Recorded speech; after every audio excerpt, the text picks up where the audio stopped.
तं मन्त्रः प्रयत्नः साधकः गुरूपायः शरीरं हविः ज्ञानम् अन्नं विद्या संहारे चतुर्थ स्वप्न दर्शनम। चित्त ही मंत्र है, प्रयत्न ही साधक है, गुरु उपाय है, शरीर हवि है, ज्ञान ही अन्न है, विद्या के संहार से स्वप्न पैदा होते हैं।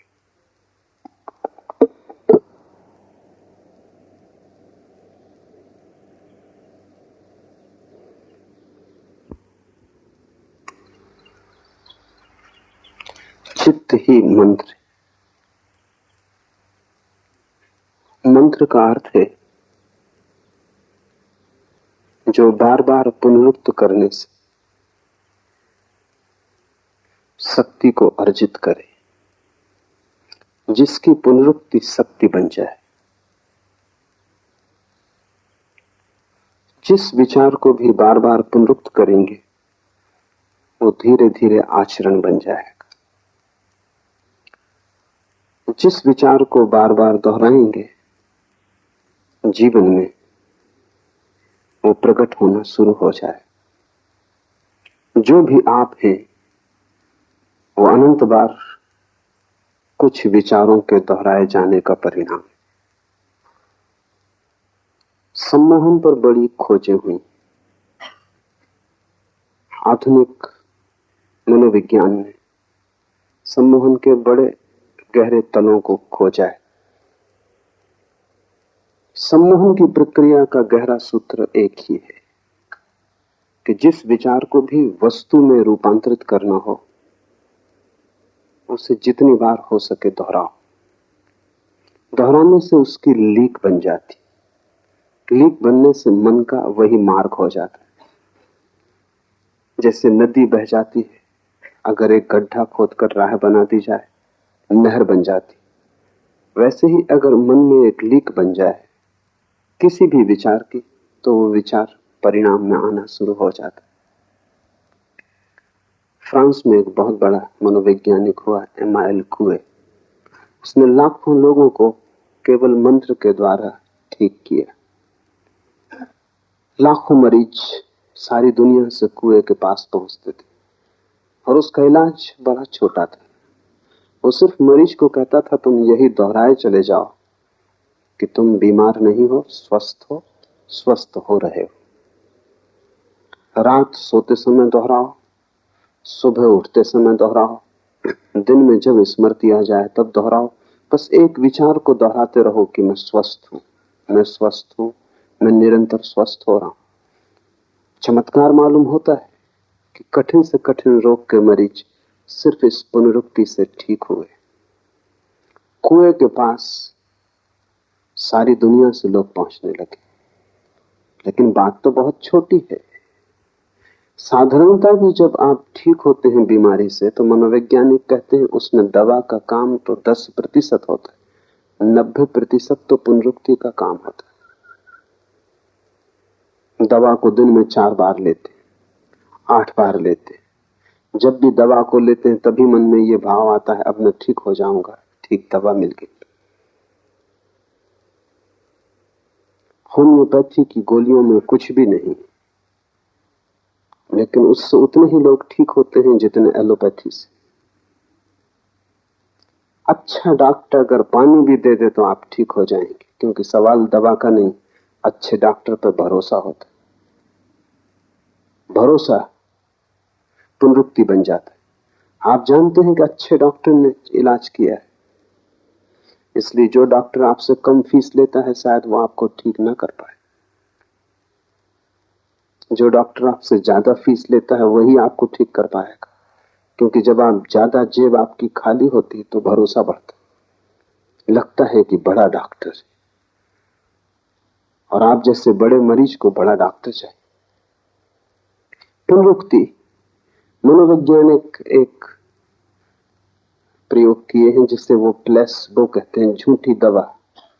और बड़ी हैरानी मालूम हुई, एक ही बीमारी के मरीज हैं 25 को वास्तविक दवा दी गई और 25 को सिर्फ पानी दिया गया। लेकिन पता किसी को भी नहीं है कि किसको पानी दिया गया, किसको दवा दी गई। मरीजों को पता नहीं, वो सभी दवा मान के चल रहे हैं। हैरानी हुई कि जितने दवा से ठीक हुए उतने ही पानी से भी ठीक हुए, प्रतिशत बराबर वही रहा। इसलिए जब कभी कोई पहली बार दवा खोजी जाती है तो उससे बहुत मरीज ठीक होते हैं, फिर धीरे धीरे संख्या कम हो जाती। इसलिए हर दवा 2-3 साल से ज्यादा नहीं चलती, क्योंकि जब पहली दफा दवा खोजी जाती है तो बड़ा भरोसा पैदा होता है कि अब खोज ली गई असली दवा। सारी दुनिया में मरीज उससे प्रभावित होते, फिर धीरे धीरे भरोसा कम होने लगता है, क्योंकि कभी कोई मरीज उससे ठीक भी नहीं होता। कभी कोई जिद्दी मरीज मिल जाता है जो सुनते नहीं दवा की न डॉक्टर की, उसके कारण दूसरे मरीजों का भरोसा भी क्षीण होने लगता है। धीरे धीरे दवा का प्रभाव खो जाता है। इसलिए हर 2 साल में नई दवाएं खोजनी पड़ती। दवाओं का भी प्रभाव विज्ञापन ठीक से किया जाए तो ही होता है।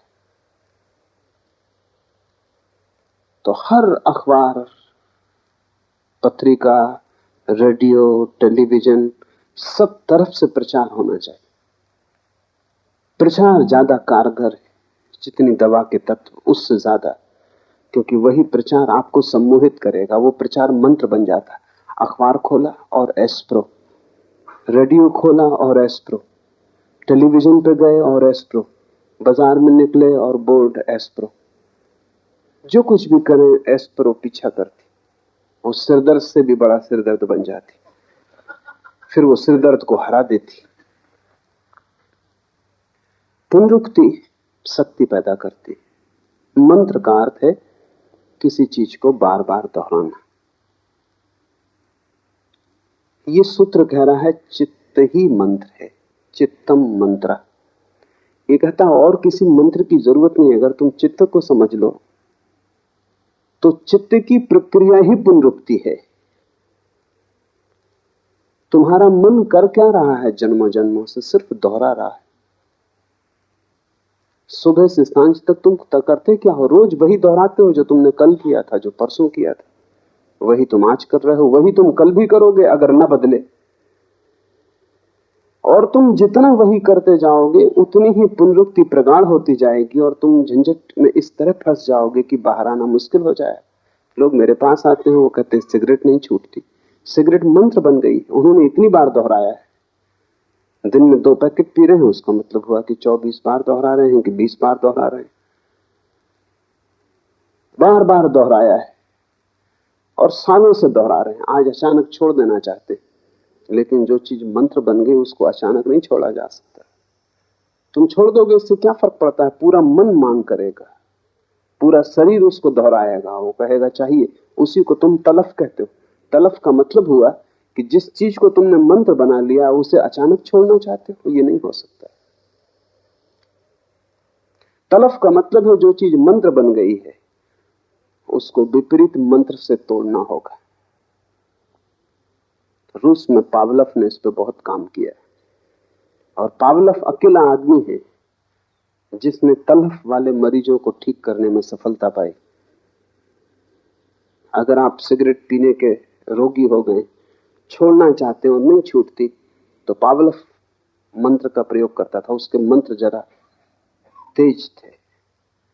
आपको सिगरेट देगा और जैसे आप सिगरेट हाथ में लेंगे आपको बिजली का शॉक लगेगा, झंझना जाएगी पूरी तबीयत, सिगरेट हाथ से छूट जाएगी।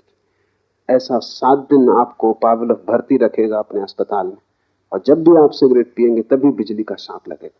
7 दिन में मंत्र सिगरेट से ज्यादा गहरा हो जाए। सिगरेट का नाम ही सुन के आपको कपकपी आने लगे। पीने का रस तो दूर, एक वैराग्य का उदय हो जाएगा। पावलफ ने हजारों मरीज विपरीत मंत्र से ठीक किए। और पावलफ कहता है कि जो लोग भी आत्तों से ग्रस्त हो गए हैं जब तक उनको विपरीत आदतें न दी जाएं जो पहली आदत से ज्यादा मजबूत हो, तब तक कोई छुटकारा नहीं। तुम्हारा जीवन जैसा भी है तुम्हारे मन का ही परिणाम है, और तुम दोहराए चले जाते हो। तुम क्रोध से बाहर भी होना चाहते हो, लेकिन तुम रोज क्रोध को दोहराए चले जाते हो। जितना दोहराते हो उतना मजबूत हो रहा है। कितनी बार तुम कस्में खाते हो कि अब नहीं करूंगा, और कस्में टूट जाती है, और क्रोध फिर करते हो, उपद्रव और भी बढ़ गया। इससे तो बेहतर था कसम तुमने न खाई होती, क्योंकि अब ये दोहरा मंत्र हो गया। अब तुम जानते हो कि क्रोध कसम से ज्यादा बड़ा है और ज्यादा ताकतवर है। कसमों का कोई मूल्य नहीं। तुम कितना ही व्रत लो, तुम्हारे व्रत दो कौड़ी के हैं, क्रोध ज्यादा सबल है। ये भी सम्मोहन बैठ गया।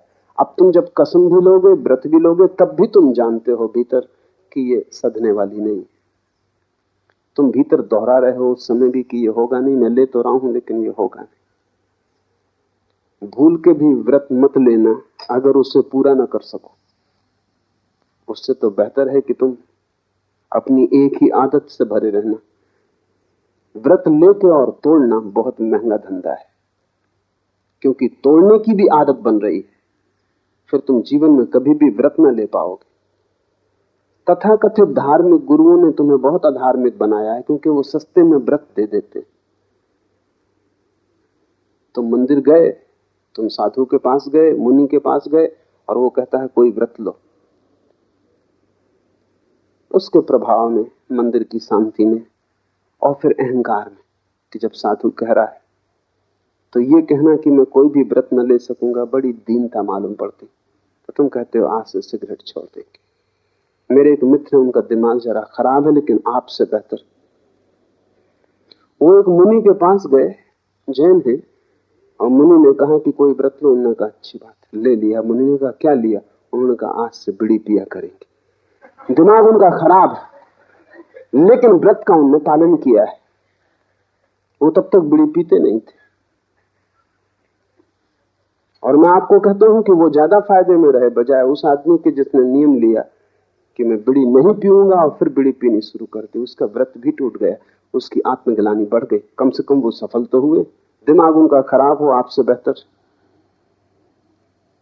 कम से कम इतना तो है कि व्रत पूरा किया है। इससे जब भी व्रत टूटता है तो आत्मग्लानि पैदा होती, अपराध पैदा होता। और जितनी आत्मग्लानि पैदा होती, अपराध पैदा होता, उतना तुम दीन होते जाते हो। और आत्मा तो उसको मिलेगी जो सम्राट है, जो दीन नहीं। तुम आत्मा से दूर हटते जाते। मन का स्वरूप समझो तो ये सूत्र समझ में आ जाएगा। मन की सारी कला पुनरुक्ति है। मन मंत्र है। जो जो तुमने दोहराया है वही तुम्हारी आदत बन गई है। जो जो तुम दोहराते रहोगे वही तुम्हारे जीवन में आता रहेगा।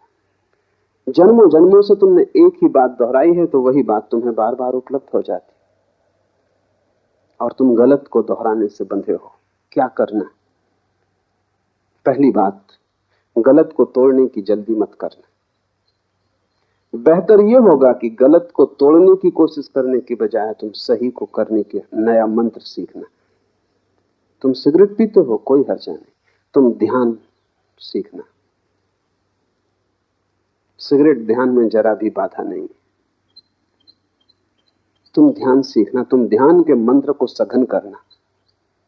जिस दिन ध्यान के मंत्र में तुम सफल हो जाओगे उस दिन तुम्हें आत्मगौरव उपलब्ध होगा।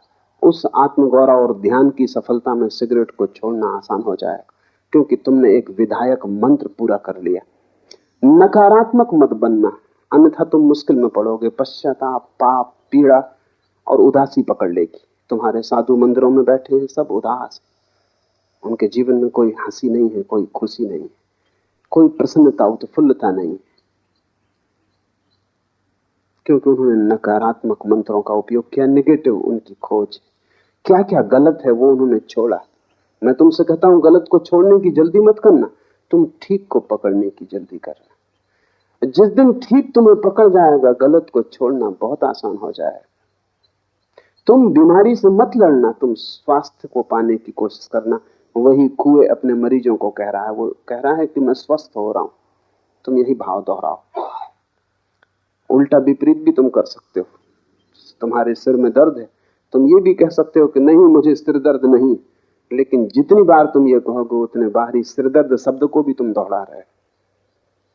और जितनी बार तुम कहोगे कि सिर दर्द नहीं है, अगर सिर दर्द है तो तुम्हारे कहने से क्या होगा? भीतर तो तुम जानते हो तुम्हारा कहना झूठ है। ऊपर तुम कितना ही कहो कि सिर दर्द नहीं, लेकिन सिर दर्द हो रहा है। भीतर तो तुम यही कहोगे कि हो रहा है। ये कुएं कहता है तो दोहरा रहे, लेकिन सिर दर्द हो रहा है। कुएं के कहने से तुम्हारा सिर दर्द नहीं मिटेगा, तुम्हारा सिर दर्द तो तुम्हारी भीतरी प्रक्रिया से ही मिटेगा। नकारात्मक शब्द पकड़ना ही मत। इसलिए मैं कहता हूं संसार को छोड़ने की कोशिश मत करना, परमात्मा को पाने की कोशिश करना। इसलिए मैं कहता हूं त्याग की दिशा में मत जाना, परम भोग की खोज करना। क्या गलत है उस पर आंख मत गड़ाना, क्योंकि गलत को छोड़ने के लिए भी तो गलत को देखना पड़ता है बार बार, और जितना तुम देखते हो उतना ही मंत्र दोहराया जा रहा है। और जिस चीज को भी तुम देखते रहते हो उससे तुम सम्मोहित हो जाते हो। दुनिया भर में बहुत खोजबीन चली है कार के एक्सीडेंटों के बाबत, क्योंकि अब कार के एक्सीडेंट से उतने आदमी मर रहे हैं जितने युद्धों में भी नहीं मर रहे हैं। दूसरे महायुद्ध में एक साल में जितने आदमी मरे उससे 2 गुने आदमी सिर्फ कार के एक्सीडेंट से मर रहे हैं सारी दुनिया में। बहुत बड़ी संख्या है, कुछ करना जरूरी है। और बहुत सी बातें प्रकाश में आई। उसमें एक बात तो ये प्रकाश में आई है कि कार के एक्सीडेंट अक्सर रात 12 बजे और 3 बजे के बीच में होते हैं।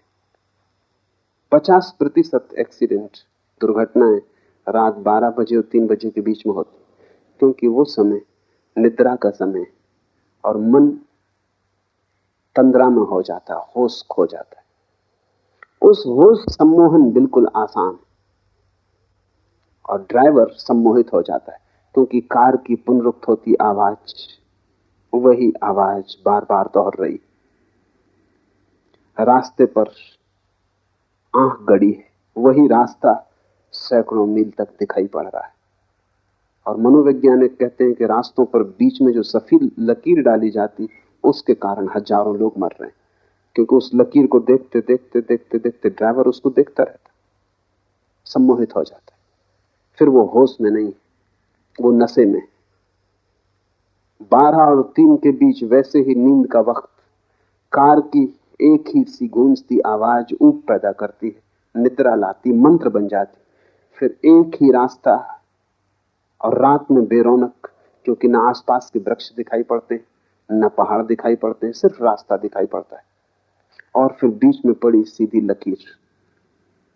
छोटा सा प्रयोग करके देखना, एक मुर्गी को टेबल पर रखना, एक सीधी लकीर खींच देना, मुर्गी की गर्दन झुका के लकीर पे लगा देना ताकि लकीर उसको दिखाई पड़ने लगे। फिर तुम छोड़ देना, मुर्गी वहीं रुकी रहेगी, फिर वो हटेगी नहीं। वो सम्मोहित हो गई, वो घंटों वैसी ही बैठी रहेगी, वो लकीर से पकड़ गई, लकीर ने उसे पकड़ लिया। मनोवैज्ञानिक कहते हैं कि ड्राइवर को लकीर पकड़ लेती बीच में, इसलिए वो कहते हैं कि रास्ते सीधे मत बनाओ, रास्ते में भेद होना चाहिए ताकि तंद्रा टूटे, और एक सी पुनरुक्ति नहीं होनी चाहिए। वो ये भी सुझाव देते हैं कि कार की आवाज भी बीच बीच में थोड़ी बदले तो ठीक होगा, बदलाहट से तंद्रा टूटेगी और सैकड़ों दुर्घटनाएं कम हो जाएंगी। तुम्हारी जिंदगी की भी दुर्घटनाएं सैकड़ों कम हो सकती हैं। एक तो गलत पे तुम नजर मत बांधो, क्योंकि जिसको तुम देखोगे वो तुम्हारे भीतर प्रविष्ट होता जाता है और तुम गलत पे नजर बांधने के आदी हो। तुम्हारे भीतर जो जो बुरा है उसी पर तुम ध्यान देते हो। क्रोधी अक्सर क्रोध पर ध्यान देता है, कैसे छुटकारा पाऊं, हालांकि वो सोचता है कि मैं छुटकारा पाने के लिए ध्यान दे रहा हूं, लेकिन उसे पता नहीं कि जितना तुम क्रोध पे ध्यान दे रहे हो उतना ही क्रोध की लकीर से तुम सम्मोहित हो जाओगे। कामी काम वासना पर ध्यान लगाए रखता है। मैंने सुना है मुल्ला नसरुद्दीन बूढ़ा हो गया, 100 साल की उम्र का हो गया। पत्रकार उसके घर आए उसकी भेंट लेने, क्योंकि वो अकेला आदमी था जो उस इलाके में 100 साल का हो गया। उन्होंने कई प्रश्न पूछे। उनमें एक प्रश्न ये भी था कि तुम्हारा स्त्रियों के संबंध में क्या ख्याल है। नसरुद्दीन ने कहा, ये बात ही मत पूछो मुझसे। 3 दिन पहले ही मैंने उनके संबंध में सोचना बंद कर दिया। 100 साल का आदमी, वो भी अभी 3 दिन पहले तक उनके ही संबंध में सोच रहा था।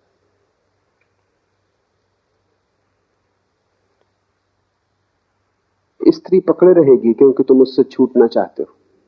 वो तुम्हारा नकारात्मक मंत्र बन गया। तुम जिससे छूटना चाहते हो उससे तुम छूट ना पाओगे। गलत को देखने अगर तुम लग गए तो तुम गलत पर ध्यान कर रहे हो। महावीर ने ध्यान के 4 रूप कहे, 2 गलत 2 सही। दुनिया में किसी भी आदमी ने गलत को ध्यान नहीं कहा है, महावीर ने कहा है। मनोवैज्ञानिक उनसे राजी होंगे। उन्होंने कहा गलत ध्यान भी ध्यान तो है ही, जिससे क्रोध ही ध्यान मग्न हो जाता है, क्योंकि क्रोध में सारी दुनिया मिट जाती। क्रोध में चित्त एकाग्र हो जाता है, इसलिए क्रोध में बड़ी शक्ति आ जाती। तुमने कभी ख्याल किया, क्रोधी आदमी अपने से दुगने ताकतवर आदमी को उठा के फेंक देगा। क्रोध में, होश में होता, क्रोध में होता तो 25 दफा सोचता कि इस आदमी से झंझट लेनी कि नहीं, दुगना ताकतवर। क्रोध में आदमी बड़ी से बड़ी चट्टान सरका देता है, होश में सोच भी नहीं सकता। क्रोध में आदमी कुछ भी कर लेता, क्रोध में सारी शक्ति जग जाती। क्या होता है, बढ़ती हुई शक्ति जो सब तरफ जा रही थी एकाग्र हो जाती। जैसे किरणें सूरज की इकट्ठी हो जाएं तो आग पैदा हो जाती, ऐसा क्रोध में चित्त इकट्ठा हो जाता है, आग पैदा हो जाती। महावीर ने उसको भी ध्यान कहा है। महावीर ने कहा आर्त और रौद्र 2 गलत ध्यान है। दुख में भी आदमी ध्यान मग्न हो जाता है। कोई मर गया तब तुम रोते हो, चीखते हो, चिल्लाते हो, बस एक पर ही ध्यान अटक जाता है। गलत ध्यान से बचना, और तुम सभी गलत ध्यान में लगे हो। तुम्हारे जीवन की तकलीफ ही यही है, मूल पीड़ा और बीमारी यहां है कि तुमने अपनी आंखें गलत पर जमा ली। क्या क्या गलत है उसे छोड़ना, और तुम सोच रहे हो कि छोड़ने के लिए ही तुम ये कर रहे हो। इस ध्यान के कारण ही तुम नहीं छोड़ पा रहे हो। मैं तुमसे कहता हूं संसार की फिक्र ही छोड़ दो, तुम परमात्मा पर ध्यान लगाओ। तुम क्रोधी हो, सारी दुनिया क्रोधी है, क्रोध पर आंखें मत गड़ाओ, करुणा पर आंखें गड़ाओ। तुम जो सही है उसको ध्यान में लाओ, और जैसे जैसे सही में शक्ति बढ़ेगी गलत से शक्ति विसर्जित हो जाएगी, क्योंकि शक्ति तो एक ही है, तुम सब तरफ नहीं लगा सकते। अगर तुमने शांत होने की चेष्टा पर ध्यान लगा दिया तो जब तुम अशांत होना चाहोगे तब तुम पाओगे कि शक्ति तुम्हारे पास है नहीं, वो शांति की तरफ बह गई। और जिसने शांति का स्वाद ले लिया वो अशांत होना क्यों चाहेगा। अशांत तो वही होता है जिसने शांति का स्वाद नहीं लिया। जिसने परमात्मा का रस नहीं लिया वही संसार में अलिप्त डूबता है, लिप्त होता है। इसे बहुत ठीक से ख्याल में ले लो। नकार से बचना, नहीं से बचना, बुरे को छोड़ने की फिक्र मत करना, क्योंकि छोड़ने में ही तुम सम्मोहित हो जाओगे और बुरे को तुम कभी भी ना छोड़ पाओगे। जिसको भी हम छोड़ना चाहते हैं उसमें एक पकड़ आ जाती है। मैंने सुना है एक आदमी एक होटल में मेहमान हुआ, मैनेजर ने कहा हम दे ना सकेंगे कमरा, कमरा तो खाली है, लेकिन उसके नीचे एक आदमी ठहरे हुए, वो बहुत उपद्रवी, जरा सी भी आवाज ऊपर हो गई तो वो बखेड़ा खड़ा कर देंगे। उनकी वजह से उनके ऊपर का कमरा हमने खाली ही छोड़ दिया है। उस आदमी ने कहा कि चिंता आप ना करें, मैं तो बाजार में दिन भर उलझा रहूंगा, रात कोई 11-12 बजे लौट के सो जाऊंगा, 3 बजे की मुझे गाड़ी पकड़ लेनी, 3 घंटे मुश्किल से मैं इस कमरे में रहूंगा, कोई कारण नहीं है मेरे द्वारा उपद्रव होने का, फिर मैं ध्यान भी रखूंगा, आपने बता दिया तो ठीक किया। वो आदमी 12 बजे थका मांदा बाजार से काम करके लौटा, बिस्तर पर बैठा, एक जूता छोड़ के उसने पटक फर्श पे गिरा तो उसे ख्याल आया कि कहीं उस आदमी की नींद न टूट जाए, तो उसने दूसरा चुपचाप रख के वो सो गया। कोई 15 मिनट बाद नीचे के आदमी ने आके दस्तक दी। दरवाजा खोला तो वो आदमी क्रोध से कप रहा था। ये घबरा गया कि रात अंधेरा, अब क्या? उसने कहा क्या भूल हो गई? मैं तो सो चुका था। उस आदमी ने कहा भूल? दूसरे जूते का क्या हुआ?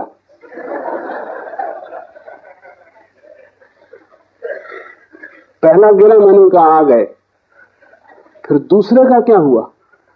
मैं सो ही नहीं पा रहा हूं, वो दूसरा जूता सिर पर लटका हुआ है। तो पूछ लूं, पता चल जाए, निश्चिंतता हो। सबने दूसरा जूता लटका लिया, वो नकार का है। वो तुम ये छोड़ना है, ये छोड़ना है, ये बुरा है, और इतनी बुराइयां हैं कि जीवन छोटा मालूम पड़ता है, तुम छोड़ ना पाओगे। रत जगह जगह बुराई, कोने कोने में बुराई है, सारा जीवन बुराई से भरा है।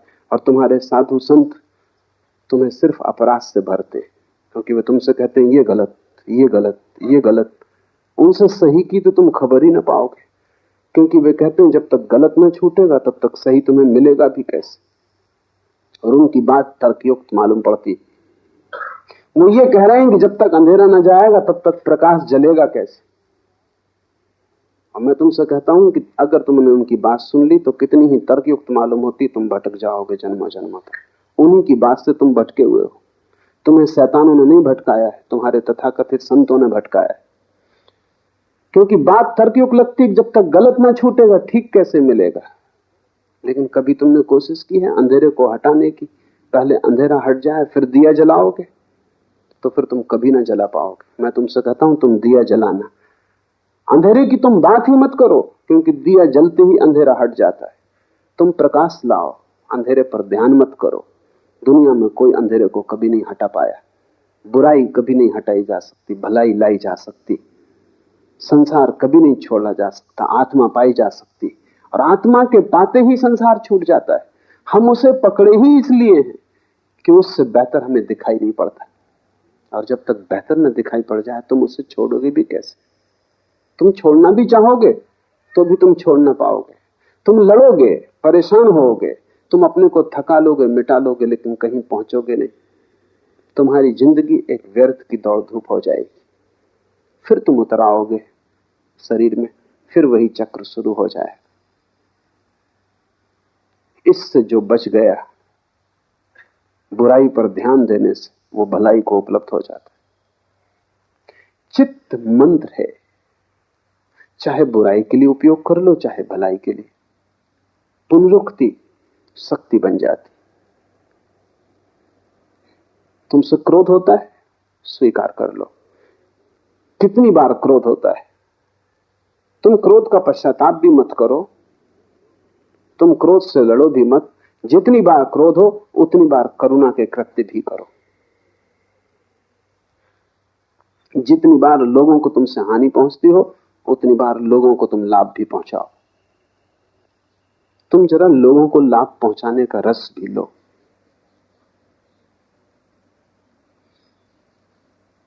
बुराई के लिए अपने को दंड मत दो, भलाई का पुरस्कार भोगो। बुराई के लिए अपने को कष्ट मत दो, थोड़ा भला करो, उसका स्वाद लो। अगर तुमसे किसी के प्रति गाली निकल गई है तो जाके किसी की प्रशंसा करो, किसी के गुण को भी गाओ। गाली का रस तुमने काफी लिया है, अब किसी के गुण ग्राहकता का रस भी लो। कांटों से मत उलझो, वो है ध्यान फूलों पर दो। एक दफा कांटों से तुम उलझ गए तो फूलों तक तुम पहुंच ही ना पाओगे, कांटे बहुत। और जब तक तुम पहुंचोगे तुम इतने लहूलुहान हो जाओगे कि फूल भी तुम्हें सुख न दे सकेंगे, और फूलों का भी जो स्पर्श है वो तुम्हें पुलकित ना करेगा। तुम घावों से भर गए होगे, फूल भी कष्ट देंगे, क्योंकि घाव अगर पहले से ही लगा हो तो फूल भी पीड़ा देगा। कांटों पर ध्यान मत दो, ध्यान फूल पर दो। और अगर तुम फूल के रस में डूब गए तो तुम एक दिन पाओगे कि कांटे हैं ही नहीं। क्योंकि फूल के रस में जो डूब जाए उसे कांटा भी चुभ नहीं सकता है। असली सवाल फूल के रस में डूबने का है, विष में विमुक्त हो जाने का है। असली बात परमात्मा की शराब पी लेने का है, तब तुम्हें इस संसार की शराब में आकर्षित न करेंगी। अन्यथा तुम लड़ोगे उन्हीं से और उन्हीं से पराजित होगे। बुराई से जो लड़ता है वो बुराई से पराजित होता है। बुराई से लड़ने वाला मन बुराई का मंत्र बना लेता है, क्योंकि चित्त मंत्र है। चित्त की इस प्रक्रिया को समझो कि चित्त दोहराता है। तुमने कभी ख्याल किया? एक 7 दिन अपने चित्त का निरीक्षण करो, लिखो चित्त जो जो दोहराता है, और तुम पाओगे एक वर्तुलाकार चित्त का भ्रमण। अगर तुम ठीक से निरीक्षण करोगे तो तुम पाओगे जैसे रात आती है, दिन आता है, सुबह होती, सांझ होती, ऐसे ही चित्त में क्रोध का बंधा हुआ समय, प्रेम का बंधा हुआ समय, काम वासना का बंधा हुआ समय, लोभ का बंधा हुआ समय, ठीक उसी समय पर लोभ तुम्हें पकड़ता है जैसे भूख पकड़ती, लेकिन तुमने कभी निरीक्षण नहीं किया। अन्यथा तुम अपना 28 दिन का कैलेंडर बना सकते हो और तुम लिख सकते हो कि सोमवार की सुबह मुझसे सावधान। पत्नी बच्चे घर में जान सकते हैं कि सोमवार की सुबह पिताजी से जरा दूर रहना, और वो समय और इसका उपयोग हो सकता है, क्योंकि तुम सोमवार की सुबह अगर ठीक से निरीक्षण तुमने किया कुछ दिनों तक, तो तुम पकड़ लोगे वे बिंदु जहां वर्तुल की तरह तुम्हारा मन घूमता है। शरीर ही वर्तुलाकार नहीं है, मन भी वर्तुलाकार है। इस जगत में सभी गतियां वर्तुलाकार हैं, सर्कुलर है। चांद तारे गोल घूमते हैं, जमीन गोल घूमती, सब चीजें गोल घूमती, मौसम गोल घूमते, तुम्हारे मन की ऋतुआं भी गोल घूमती। जैसे स्त्रियों को मासिक धर्म होता है, ठीक 28 दिन में वर्तुल पूरा होता है। अभी मनोवैज्ञानिक कहते हैं कि पुरुषों के भीतर भी वैसी ही रासायनिक प्रक्रिया होती है 28 दिन में जैसा स्त्रियों की, क्योंकि शरीर कुछ बहुत भिन्न नहीं है। तुमने ख्याल किया कि स्त्रियों को जब मासिक धर्म होता है वो ज्यादा चिड़चिड़ी, ज्यादा झगड़ेल, क्रोधी, उदास, परेशान, बेचैन हो जाती। हिंदू बहुत होशियार थे, वो उनको 3-4 दिन के लिए कमरों में अलग ही बंद कर देते थे, क्योंकि उस समय उनसे कुछ आशा करनी ठीक नहीं। उनके शरीर में इतनी रासायनिक प्रक्रिया हो रही कि उस रासायनिक प्रक्रिया में होश रखना उन्हें मुश्किल होगा, वो बेहोश हो जाएंगे। लेकिन ठीक 28 दिन पर हर पुरुष को भी ऐसा ही होता है। पुरुष का भी मासिक धर्म है। बाहर रक्तस्राव नहीं होता, लेकिन भीतर रस ग्रंथियों में रक्तस्राव होता है, इसलिए दिखाई नहीं पड़ता। लेकिन हर 28वें दिन पर तुम भी उदास, बेचैन, परेशान हो जाते।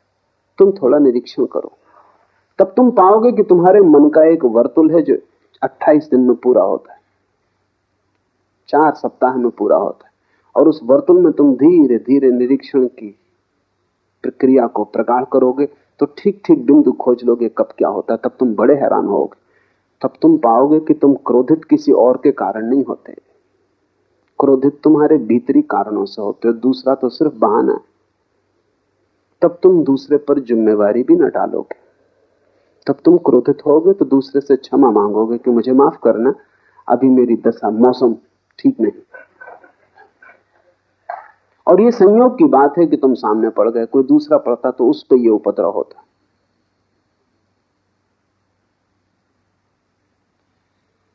आत्मनिरीक्षण से तुम इस बात को सहज ही समझ लोगे कि मन एक वर्तुल में घूम रहा है, वो एक मंत्र है।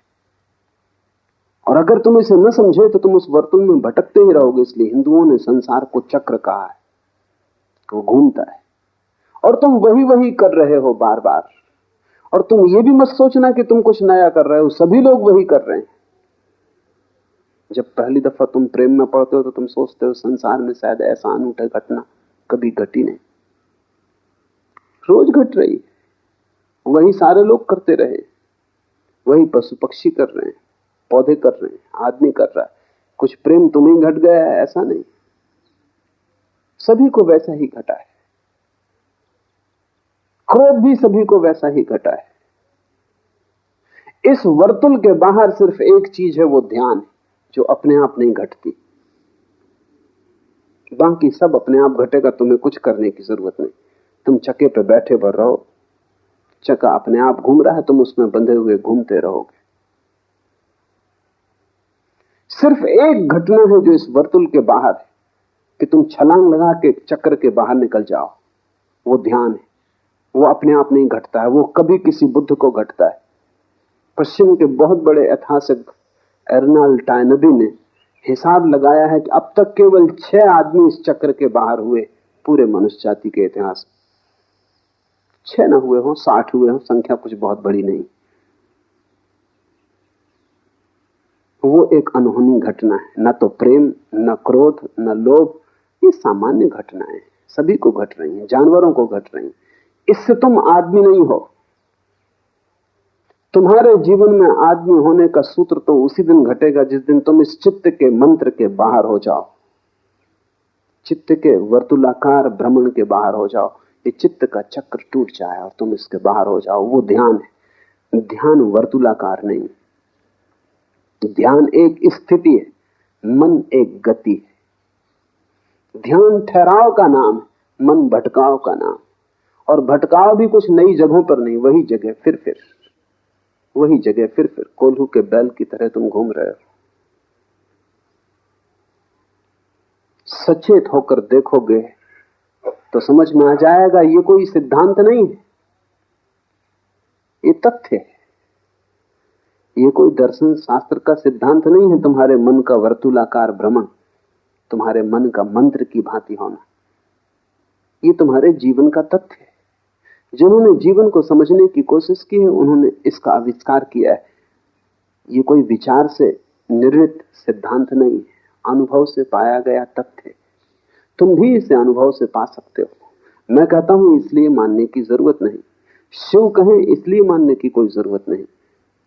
तुम्हारे पास आंखें, आंख बंद करके मन को जरा कुछ दिनों तक देखते रहो, तब तुम हैरान हो जाओगे। तब तुम पाओगे कि तुम इस चाक से बंधे हो और सारी प्रकृति इसी चाक से बंधी है। तुम्हारी मनुष्यता की घोषणा इसमें नहीं, तुम्हारी गरिमा इसमें नहीं, तुम्हारी गरिमा इसके बाहर उतर जाने में।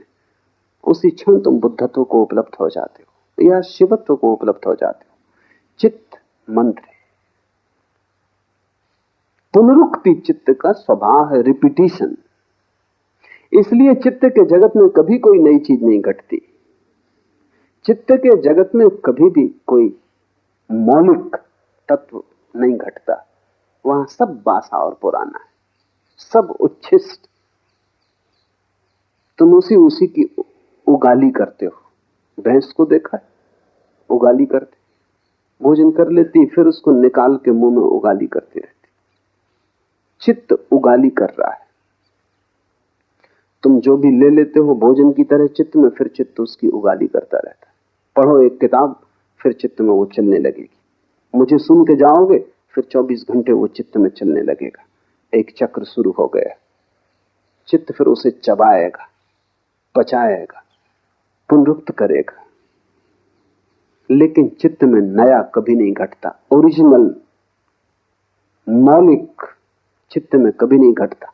और आत्मा मौलिक तत्व है। परमात्मा परम मौलिकता है, वो नवीनता है, उससे ज्यादा ताजा और कुछ भी नहीं। चित्त से वो उपलब्ध ना होगा। चित्त के मंत्र को तोड़ना पड़ेगा। ये सूत्र ठीक से समझना। चित्त ही मंत्र है और प्रयत्न साधक है। दूसरा सूत्र, प्रयत्न का अर्थ है इस चित्त के चक्र के बाहर निकलने की चेष्टा। जो निकल गया वो सिद्ध है, जो निकलने की चेष्टा कर रहा है वो साधक है। और महत प्रयत्न करना होगा तभी तुम निकल पाओगे। उतना ही प्रयत्न करना होगा जितना चित्त को बांधने में तुमने किया है। लेकिन बड़ी कठिनाई यह है कि उसी चित्त से तुम देखते हो, इसलिए तुम जो देखते हो चित्त उसे अपने ही रंग में रंग देता है। ये बड़ी कठिनाई। मैं तुमसे बोल रहा हूं, तुम सुन रहे हो लेकिन तुम नहीं सुन रहे हो। तुम्हारा चित्त बीच में खड़ा है। मैं जो भी कहूंगा चित्त अपना रंग उस पर फेंकेगा और उसको अपने अनुकूल बदल लेगा। उसका अर्थ बदल जाएगा। मुल्ला नसरुद्दीन शराब पिए एक बस में सवार हुआ। एक बूढ़ी औरत जिसके बाल सब सफेद हो गए, उसे बड़ी दया आई। मुल्ला अभी जवान था, मुंह से शराब की बदबू आ रही। तो उस बूढ़ी औरत ने उससे कहा, बेटे तुम्हें होश है या नहीं? तुम सीधी नरक की यात्रा पे जा रहे हो। मुल्ला उछक के खड़ा हो गया। उसने कहा, रोको भाई, मैं गलत बस में सवार हो गया।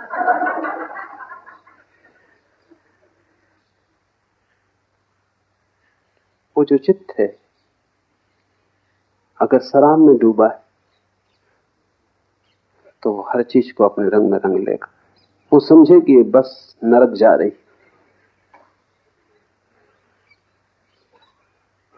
तुम्हारा चित्त 24 घंटे यही कर रहा है। इसलिए बड़ी से बड़ी जटिल बात है वो ये है कि चित्त को अलग करके सुनने की चेष्टा। वही श्रावक, वही सम्यक श्रवण कि चित्त को तुम हटा दो और सीधा सुनो। प्रयत्न साधक है, चेष्टा करनी पड़ेगी, महत चेष्टा करनी पड़ेगी। आलस्य में पड़े रहने से तुम बाहर न हो पाओगे इस वर्तुल के। कैसे कोई पड़ा पड़ा वर्तुल के बाहर हो पाएगा? पड़ा पड़ा तो वर्तुल घूमता ही रहेगा, चक्र घूमता ही रहेगा, और डर के कारण कि कहीं तुम गिर न जाओ तुम उसे जोर से पकड़े रहोगे। अगर तुमने कभी जंगल में बहेलियों को देखा है, तोतों को पकड़ते, तो बहेलिये बड़ी सीधी तरकीब का उपयोग करते। वही तरकीब तुम्हारा चित्त तुम्हारे लिए कर रहा है। वो रस्सी बांध देते, तो उस पे आके बैठते हैं, वजन के कारण उल्टे होकर लटक जाते। रस्सी पे बैठा नहीं जा सकता है। तोता रस्सी पे आके बैठता है, वजन के कारण उल्टा हो जाता है, उल्टा लटक के घबरा जाता है, घबरा के रस्सी को जोर से पकड़ लेता है कि कहीं गिर ना जाऊं। अब मुश्किल में पड़ा। अगर छोड़े रस्सी को तो डर लगता है कि गिर पड़ूंगा। कुछ पकड़ने की जरूरत नहीं, वो अपने आप पकड़े गए। वो बहेली आके उनको पकड़ के ले जाएगा। ये तोता भूल ही गया कि मेरे पास पंख हैं, गिरने का कोई कारण नहीं, कोई भय नहीं। लेकिन एक दफा रस्सी में उल्टे लटकते तुमको भी यही भय हो जाता है कि चके से अगर उतरे क्या होगा, खो जाएंगे, भटक जाएंगे।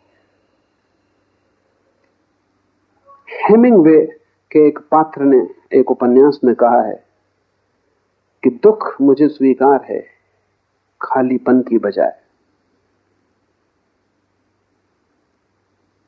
I will choose suffering than nothingness। ना कुछ मैं ना चुनूंगा, इससे तो दुख चुन लेना बेहतर है। खाली होना तुम पसंद ना करोगे, नर्क भी ठीक है, कम से कम भरे तो हो। वो तोता लटका है, डर रहा है कि कहीं सब न खो जाए।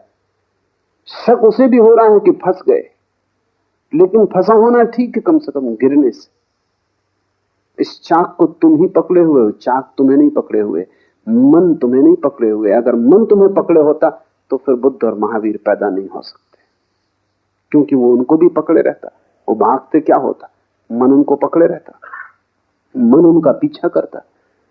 नहीं, मन तुम्हें नहीं पकड़े है, मन को डर के कारण तुमने ही पकड़ा हुआ है। तुम इतने जोर से पकड़े हो और फिर भी तुम जाते हो संतों साधुओं के पास पूछने के मन से छुटकारा कैसे हो। मन से छुटकारे के लिए किसी से पूछने की कोई जरूरत नहीं। इतना ही समझ लेना जरूरी है कि तुमने पकड़ा है। तुम्हारे अतिरिक्त तुम्हारे जीवन के लिए और कोई जिम्मेवार नहीं। पर पकड़ना अब सुविधापूर्ण हो गया है, क्योंकि तुम सदा से पकड़े हो, उसकी आदत हो गई, उसमें कुछ श्रम नहीं लगता। छोड़ने में श्रम लगेगा। अगर तुमने मुट्ठी जन्मों जन्मों से बांध रखी है तो खोलना मुश्किल होगा। जड़ हो गई हैं अंगुलियां, हाथ बंध गया है। बस इतनी ही बात है। थोड़े से प्रयत्न की जरूरत है कि मांसपेशियां फिर सजग हो जाएं, खून फिर हाथ उंगलियों में दौड़ने लगे और तुम खोलने में समर्थ हो जाओ। जिसे बांधा है वो खुल सकता है, इतना तो पक्का है, नहीं तो बांधते कैसे। बंधती है क्योंकि खुल सकती है। कभी खुली ही रही होगी तभी बंधी है, फिर कभी खुल सकती है। लेकिन अगर बहुत दिन तक बांध के रखी तो खुलना मुश्किल हो जाता है। बस इतनी ही अड़चन है। प्रत्न की इसलिए जरूरत है। प्रत्न का अर्थ है चित्त को छोड़ने के लिए श्रम करना होगा, और चित्त बार बार तुम्हें समझाएगा कि क्या कर रहे हो, क्या पागलपन कर रहे हो, क्योंकि तुमने छोड़ा कि चित्त मरा। प्रत्न साधक है। तुम जब तक साधक न होगे तब तक तुम प्रत्न ना करो। प्रत्न तुम थोड़ा बहुत करते भी हो, लेकिन वो हमेशा आधा आधा है, और आधे मन से किए गए प्रत्न का कोई अर्थ नहीं। वो ऐसा है जैसे एक हाथ से चाक को पकड़े हैं और दूसरे से छोड़ा, फिर इससे पकड़ा और दूसरे से छोड़ा, उससे कुछ हल ना होगा। नहीं, आधे आधे से कोई प्रयोजन नहीं। एक व्यापारी अपनी पत्नी को सांझ कहा कि एक बड़ा ग्राहक आ रहा है, लाखों रुपए का सौदा होना है, तो मैं जाता हूं। ताजमहल में भोजन पर निमंत्रण दिया है। वो गया, रात आधी रात पिए खाए पिए लौटा। पत्नी ने कहा कुछ हुआ? उसने कहा 50-50, आधा आधा। पत्नी ने कहा चलो कुछ तो हुआ। फिर पत्नी ने सोचा कि मतलब क्या है आधे आधे का, तो उसने पूछा जब वो सोने ही जा रहा था पति की 50-50 का मतलब, तो उसने कहा मैं तो पहुंचा, वो ग्राहक नहीं आया।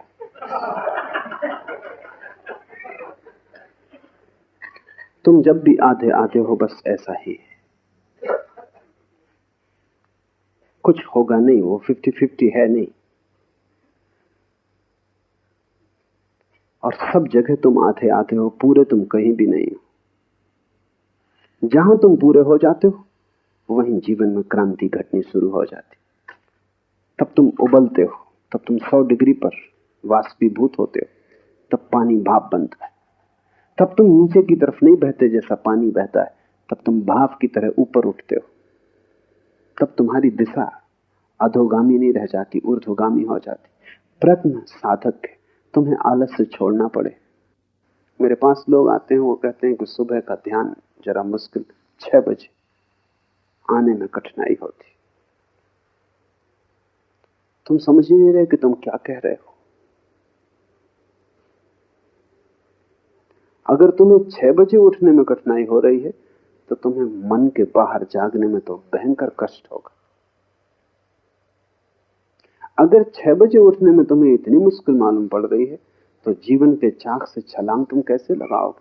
ये छोटी सी आदत कि तुम 6 बजे नहीं उठते रहे हो, बस 2-4 दिन आलस्य पकड़ेगा, पर आलस्य को तुम जीतने देते हो, और आलस्य की कीमत पर ध्यान को खोने को तुम तैयार हो, तो ध्यान का तुम्हारे मन में कोई मूल्य ही नहीं। अगर मूल्य होता तो ये सवाल तुम उठाते ना। कोई आता है, वो कहता है कि 4 ध्यान में तो थकान हो जाती, अगर 2 छोड़ दें। तुम 4 ही छोड़ सकते हो, क्योंकि 4 में थकान होती, 2 में आधी होगी, लेकिन होगी तो। और मैं जानता हूं कि अगर मैं तुम्हारे मन को सुविधा दूं कि 2 छोड़ दो, कल तुम आओगे कि 1 ही करें, तो क्योंकि वही मन, 2 में भी तुम थकोगे तो ही। अगर तुम उस सूत्र को बांध कर चलते हो तो तुम आज नहीं कल आलस में डूबना ही पसंद करोगे, क्योंकि कुछ भी करने में श्रम तो होगा। ध्यान रहे, जीवन श्रम है, मृत्यु विश्राम है। तो अगर मरना हो तब कुछ करने की जरूरत नहीं, अगर जीना हो तो कुछ करना पड़ेगा। और अगर विराट जीना हो तो विराट उद्यम करना होगा। अगर परमात्मा को पाना हो तो ऐसा छोटा छोटा प्रयास काम नहीं करेगा, तुम्हारा पूरा जीवन ही प्रयास बन जाए। तुम रत्ती रत्ती दांव पर लगा दो अपने को, कुछ भी तुमने बचाया तो तुम चूक जाओगे। यहां पूरा ही दांव लगेगा तो ही तुम बच सकते हो। इसलिए थोड़े से लोग उपलब्ध हो पाते हैं, कोई कारण नहीं सिवाय आलस्य के। तुम ध्यान भी करते हो तो तुम ऐसे करते हो कहीं पैर में चोट ना लग जाए, कि कहीं किसी का धक्का ना लग जाए,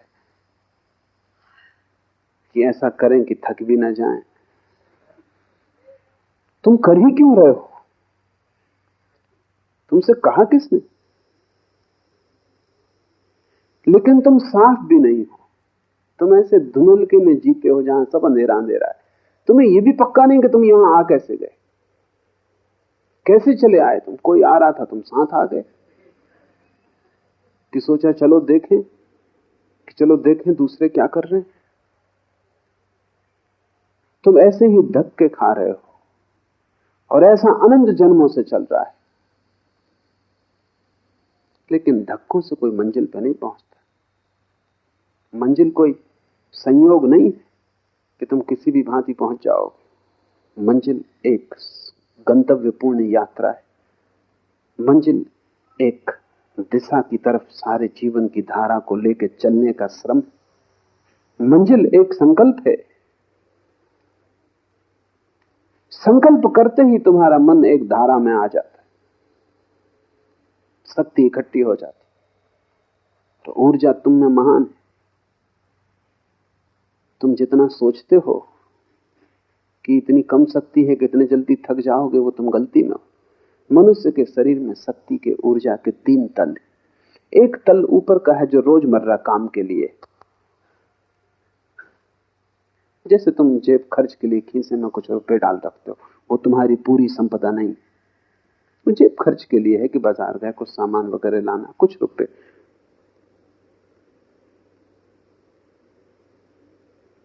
मुल्ला नसरुद्दीन एक दफा गांव से गुजर रहा था, बाहर अंधेरा था, 4 आदमियों ने पकड़ कर उस पर हमला कर दिया।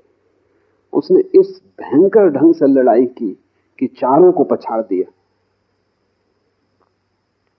बामुश्किल वो 4 उस पर कब्जा कर पाए, बामुश्किल। और जब उसके खीसे में हाथ डाला तो केवल 7 पैसे थे। तो उनने कहा हद कर दी नसरुद्दीन, 7 पैसे के लिए? नसरुद्दीन ने कहा कि मैं नहीं समझा कि तुम 7 पैसे के लिए लड़ रहे हो। बाएं पैर के जूते में 500 रुपए छिपा रखे। लेकिन तब उनने भी हिम्मत न की उसका बायां जूता खोलने की, क्योंकि जो 7 पैसे के लिए ऐसा भयंकर श्रम किया, उन्होंने कहा नमस्कार, फिर कभी।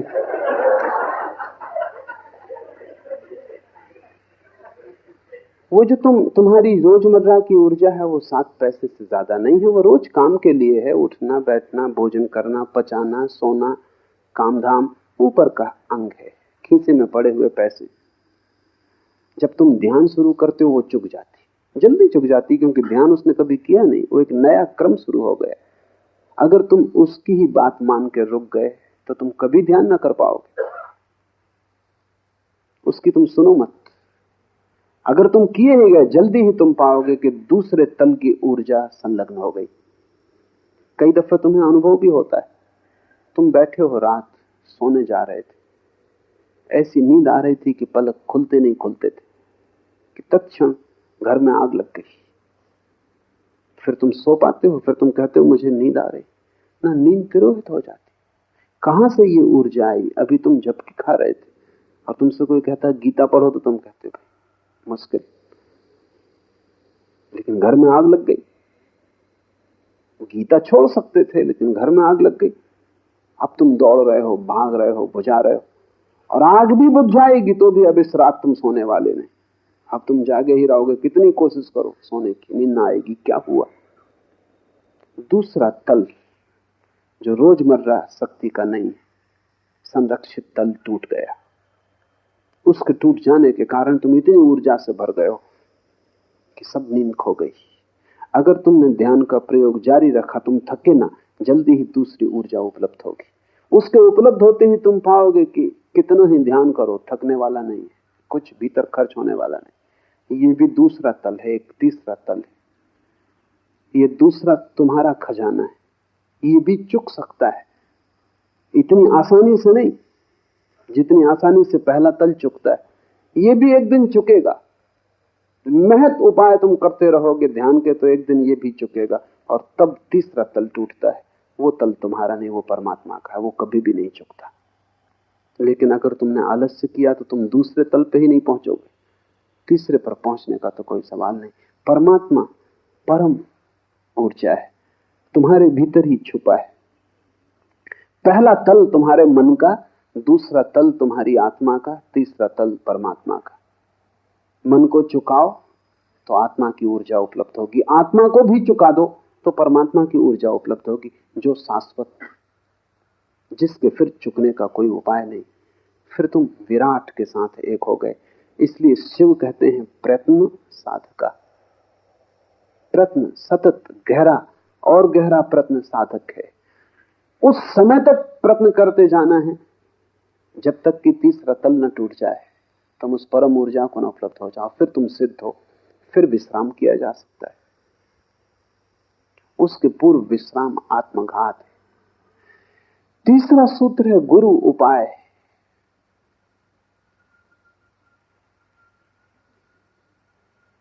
ये जो जीवन की खोज है तुम अकेले न कर पाओगे, क्योंकि अकेले तो तुम अपने वर्तुल में बंद हो, तुम्हें उसके बाहर दिखाई भी नहीं पड़ता, उसके बाहर कुछ है इसकी खबर भी तुम्हें नहीं। तुम जो हो अपनी खोल में बंद, तुम समझते हो यही जीवन है। ये खबर तुम्हें बाहर से किसी को देनी पड़ेगी जिसने इससे विराट जीवन को जाना हो। तुम अपने घर में कैद हो, तुम्हें पता भी नहीं कि घर के बाहर खुला आकाश, चांद तारे। ये तो कोई जो चांद तारों को देख कर आया हो और तुम्हें घर में दस्तक दे और कहे कि बाहर आओ, कब तक भीतर बैठे रहोगे? पहले तो तुम यही पूछोगे कि बाहर जैसी कोई चीज भी है। ये तो लोग पूछते हैं कि परमात्मा जैसी कोई चीज है, आत्मा जैसी कोई चीज है, और तुम चाहते हो कि सिद्ध कर दे कोई घर के भीतर बैठे हुए कि आकाश है। कैसे सिद्ध करेगा?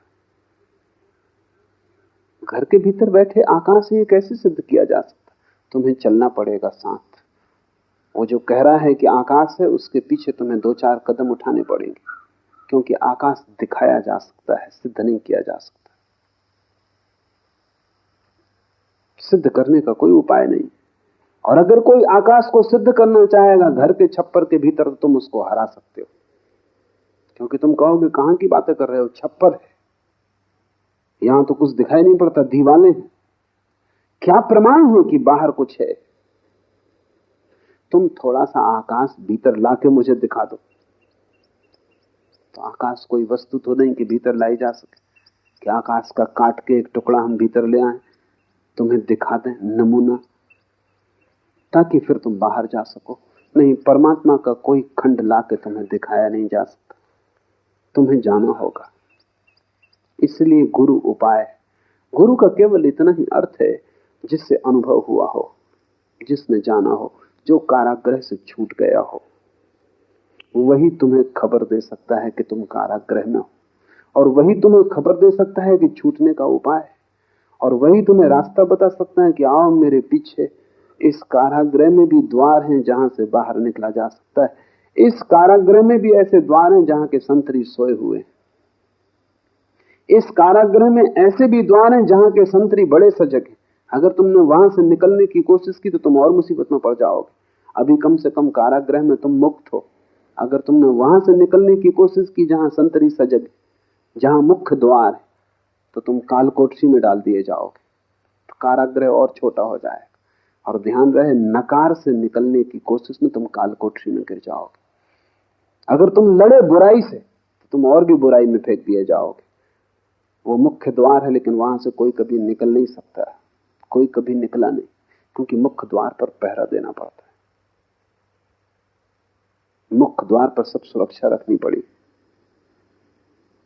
लेकिन इस कारागृह में ऐसे द्वार भी हैं जो गुप्त हैं, ऐसे द्वार भी हैं जहां कोई पहरा नहीं, क्योंकि उस तरफ कोई ध्यान ही नहीं देता।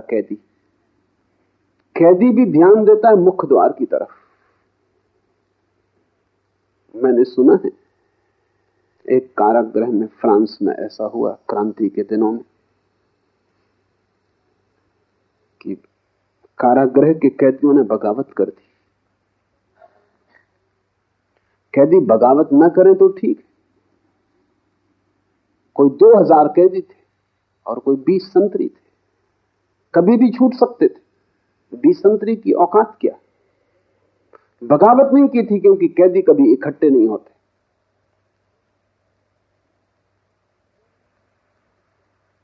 कैदी एक दूसरे के भी दुश्मन होते हैं। साथ होने के लिए इतनी भी सरलता नहीं होती, मित्रता बनाने का उपाय नहीं होता, एक दूसरे के शत्रु होते। इसलिए 20 संतरी काफी थे, फिर बगावत कर दी, कैदी इकट्ठे हो गए। उन्होंने बगावत कर दी तो जो प्रधान जेलर था वो घबराया, उसने कहा क्या करें। उसने पहला काम ये किया कि संतरियों से कहा कि मुख्य द्वार की फिक्र छोड़ दो, तुम जाके छोटी खिड़कियों और दरवाजों पर खड़े हो जाओ। संतरियों ने कहा भी कि यह निर्णय बड़ा गलत है।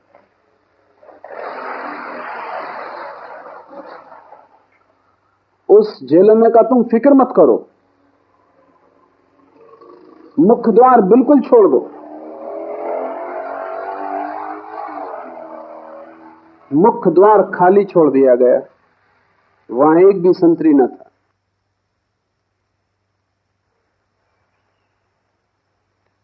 लेकिन कोई कैदी भाग ना सका, क्योंकि छोटे द्वारों पर पहरा लगा दिया गया। जिन पर कभी पहरा न था उन पर पहरा लगवा दिया, और जहां सदा पहरा था वहां से पहरा बिल्कुल हटा दिया। अगर चाहते तो सभी कैदी बाहर निकल जाते। पीछे उस जेलर से उसके संतरियों ने पूछा कि हम समझे नहीं, तरकीब काम कर गई। तो उसने कहा कि बगावत का मतलब है कि कोई बाहर का आदमी भीतर पहुंच गया। इन कैदियों में कोई खुला आदमी बाहर से भीतर पहुंच गया है, कोई आदमी जो जानता है, और जो भी जानता है वो छोटे द्वारों से निकलने की चेष्टा करवाएगा। जो नहीं जानता वो हमेशा मुख्य द्वार से निकलने की कोशिश करेगा। तो कल तक हम मुख्य द्वार पर पहरा दे रहे थे क्योंकि अज्ञानी थे भीतर, लगता है कोई गुरु पहुंच गए।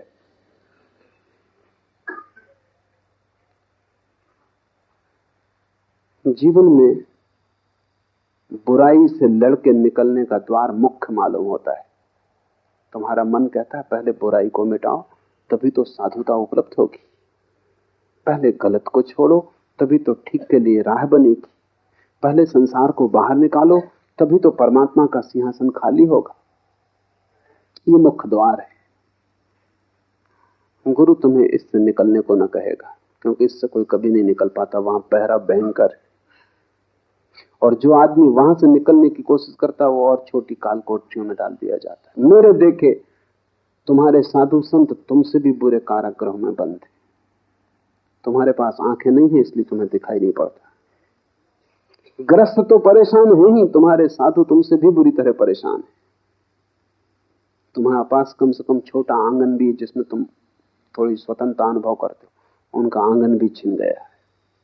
वो जेल के भीतर है, लेकिन जेल के भीतर जो स्वतंत्रता साधारण कैदी को मिलती है वो भी उनको नहीं। वो 24 घंटे कालकोठरी में बंद है। मेरे पास साधु सन्यासी आते, उनका मन बिल्कुल ही रुग्ण और विक्षिप्त है।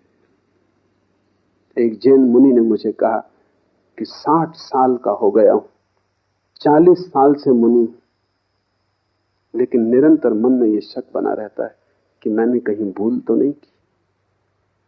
कहीं ऐसा तो नहीं है कि साधारण संसारी आनंद भोग रहा है और मैं नाहक कष्ट पा रहा हूं।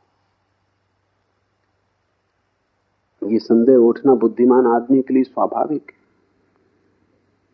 ये आदमी ना समझ नहीं है, ये आदमी समझदार है।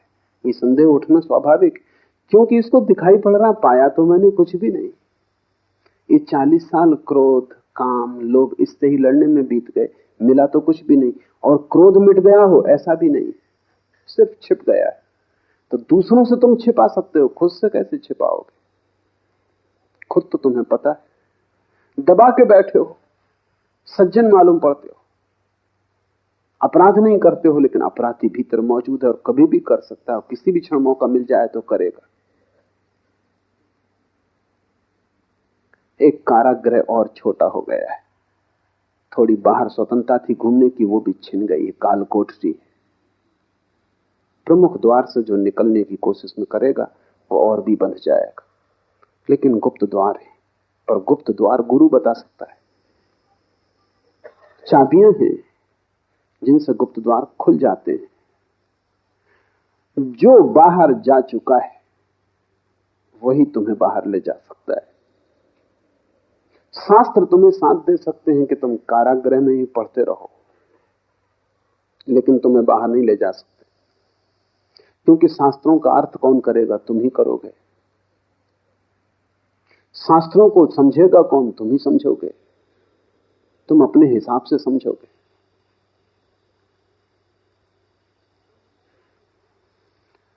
तुम ही अगर समझदार होते तो शास्त्र की कोई जरूरत न थी। तुम समझदार नहीं हो, ये पक्का है। और शास्त्र से जब ना समझ अर्थ निकालता है तो और झंझटों में पड़ जाता है। नहीं, तुम्हें जीवित शास्त्र चाहिए। गुरु का अर्थ है जीवित शास्त्र। जीवित व्यक्ति को खोजो जो तुम्हें राह दे सके। शिव कहते हैं गुरु उपाय, उसके अतिरिक्त और कोई उपाय नहीं। और तुमने अगर अपने ही हाथ से चेष्टा की सुलझाने की तो उलझ जाने का ज्यादा डर है, क्योंकि मन बड़ा सूक्ष्म यंत्र है। अक्सर होता है कि हम ही सुलझा लें। अक्सर ऐसा होता है कि तुम्हारी घड़ी बंद हो गई तो दिल होता है खोल के और ठीक कर ले। सभी का दिल होता है, और जितना नासमझ आदमी हो उतना जल्दी दिल होता है। छोटा बच्चा तो बिल्कुल खोल के बैठ ही जाएगा, क्योंकि उसे ये लगते नहीं कि इसमें ऐसी अड़चन क्या है, चलती थी अब यही चलती, जरा देखें खोल के। घड़ी कोई बहुत जटिल यंत्र नहीं, लेकिन अगर तुमने सुधारने की कोशिश की तो तुम्हारी हालत वैसी हो जाएगी जैसे मैंने सुना है। एक दिन मुल्ला नसरुद्दीन घड़ी साज की दुकान पे गया। उसने अपनी घड़ी, जो कि खंड खंड थी, टुकड़े टुकड़े थी, वो उसकी टेबल पर रखी।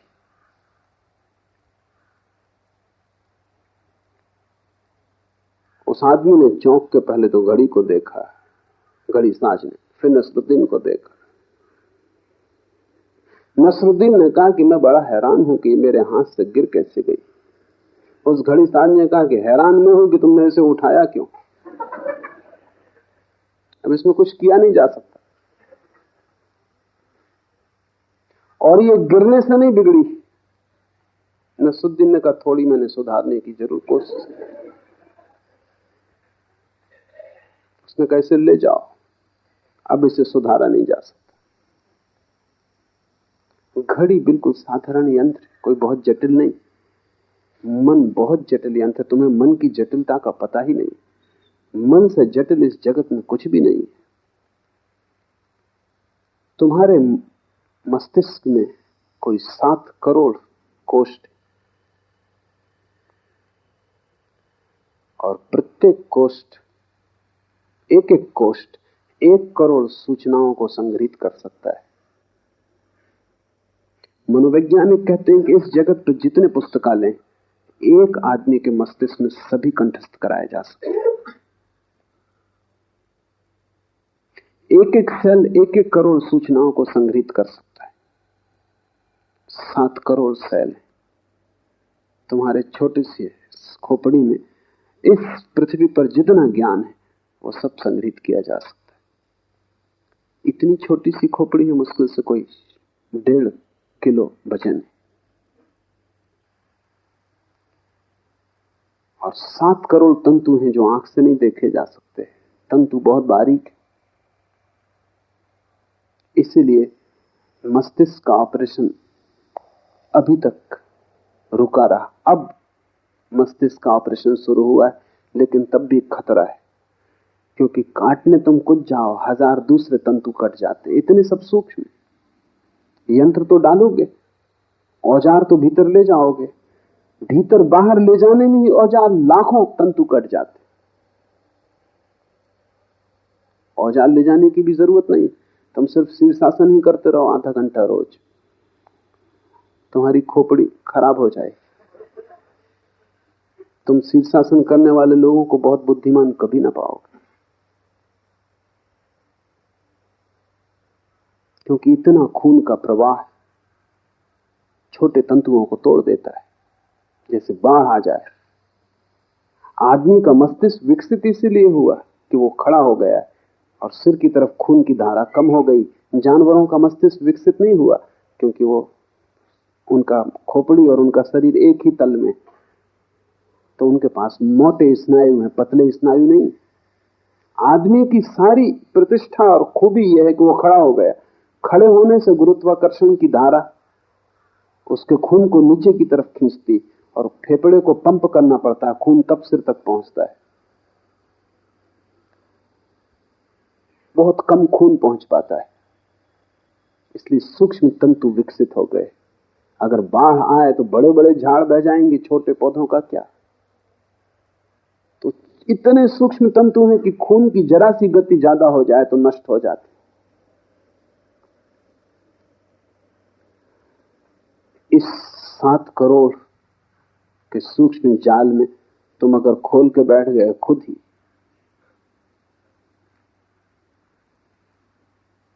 तो इसकी आशा करना असंभव है कि उससे कुछ लाभ होगा। हानि निश्चित है। और बहुत लोग खोल के अपने मस्तिष्क को बैठ जाते, अपने ही मन से ध्यान करने लगते हैं, आसन लगाने लगते हैं, कुछ किताब से इकट्ठा कर लेते हैं, कुछ सुन लेते हैं, हवा से बातें पकड़ लेते हैं, कुछ करने लगते हैं। उससे सिवाय नुकसान के कभी कोई लाभ नहीं होता। एक बौद्ध भिक्षु को मेरे पास लाया गया, वो 3 साल से सो नहीं सका। सब तरह के इलाज किए गए लेकिन नींद नहीं आती। सब ट्रैंकुलाइजरों को उसने हरा दिया, नींद आती ही नहीं। कुछ भी उपाय काम नहीं कर पा रहे हैं। और 3 साल तक जो न सोए उसकी हालत तुम समझ सकते हो। वो बिल्कुल विक्षिप्त अवस्था है।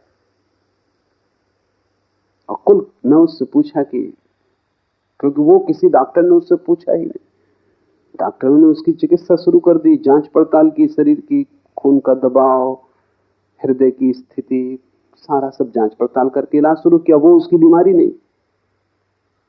वो सज्जन एक ध्यान कर रहे हैं। वो एक प्राचीन परंपरा है बौद्धों की, विपस्सना। वो विपस्सना ध्यान कर रहे हैं। वो ध्यान उन्होंने शास्त्र से सीधा पढ़ लिया, क्योंकि गुरु तो एक एक शिष्य को ख्याल में रखेगा, या अगर वो कोई सामूहिक पद्धति विकसित करता है तो वो समूह को ध्यान में रखेगा।